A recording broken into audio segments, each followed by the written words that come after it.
In this week's episode, Kirei and Ryoko got invited to spend their summer break at Iga.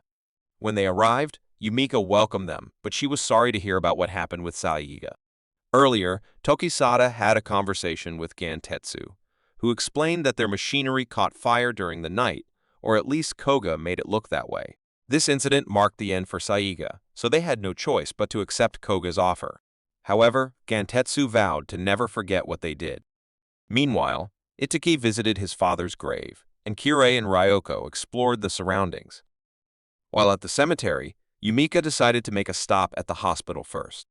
They met Reiha there, who explained that her husband had been in a coma since a mission 5 years ago. Ittoki shared with Yumika what the principal had told him about his father. Yumika revealed that his father was accepting of and welcoming to all ninjas, regardless of their village. She also revealed that his father had died while on a mission with Tokisada, and that Tokisada still blamed himself for it. Yumika admitted that she, too, had sent many people on dangerous missions, including Reia's husband. Sometimes, ninjas have to bear sins that can never be erased. Ittoki took the girls with him as he ran an errand. He was surprised to discover that everyone at the market were ninjas, and they knew he was studying to become one. An old lady handed him a note, asking him to catch 100 lively sweet fish. While fishing, Kirei approached him and asked him which swimsuit he liked the most among the girls.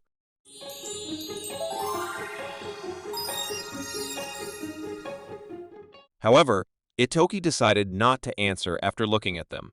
Ryoko suggested using ninja tools to catch the fish and showed him 2 types of bombs, but Ittoki declined, fearing they would blow up the fish into pieces. Kozetsu, on the other hand, caught a fish with her bare hands. Impressed, Kirei proposed a contest to see who could catch the most fish. While they fished, Ittoki commented that Kirei was quite skilled at it. She explained her technique of using a decoy sweetfish to lure others into being caught. She felt like she was describing herself, revealing that her family were freelance ninjas and she didn't belong to a specific village. While sharing this, Kirei remembered her past and the teaching she received at Fuma village, where she was taught to hide behind an act and never trust anyone. Ittoki thanked Kirei for helping him and shared that he had known nothing about ninjas or their existence until he started school, and she had assisted him during that time. After catching the fish, Riha and Kozo expressed their gratitude and explained that on this day every year, all the ninjas in the village gathered to celebrate the past Iga chief.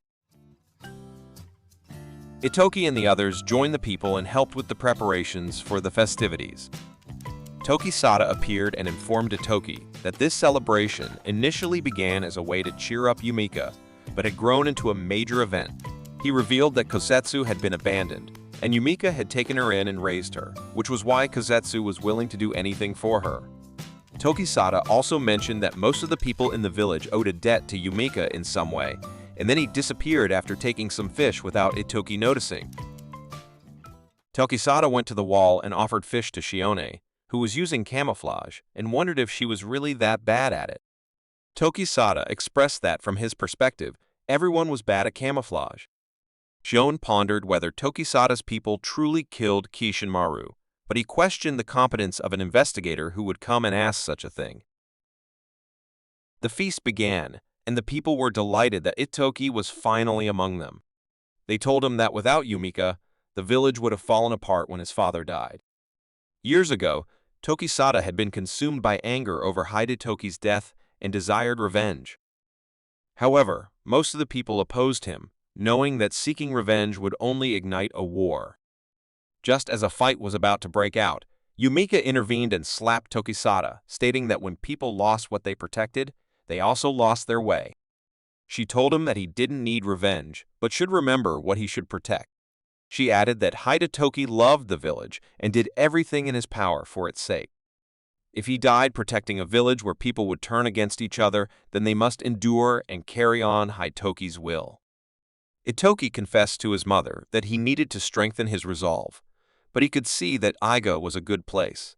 Yumika called him aside, wanting to discuss something with him. Kirei tried to follow them, but Kozo stopped her, curious to learn about Ittoki's school life.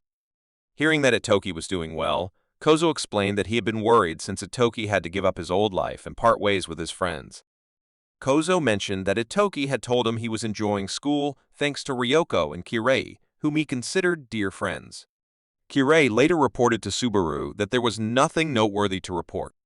Genji asked Shion about Hayato's whereabouts, and she explained that he was on a solo mission that day. Genji then asked if she ever found his actions suspicious, but Shion didn't understand what he meant. Meanwhile, Hayato was in conversation with Juzin, discussing his plan to seal off the academy.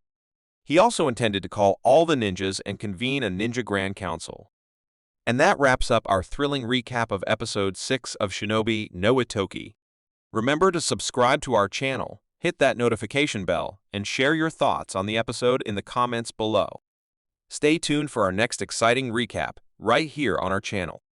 This is Liam, signing off.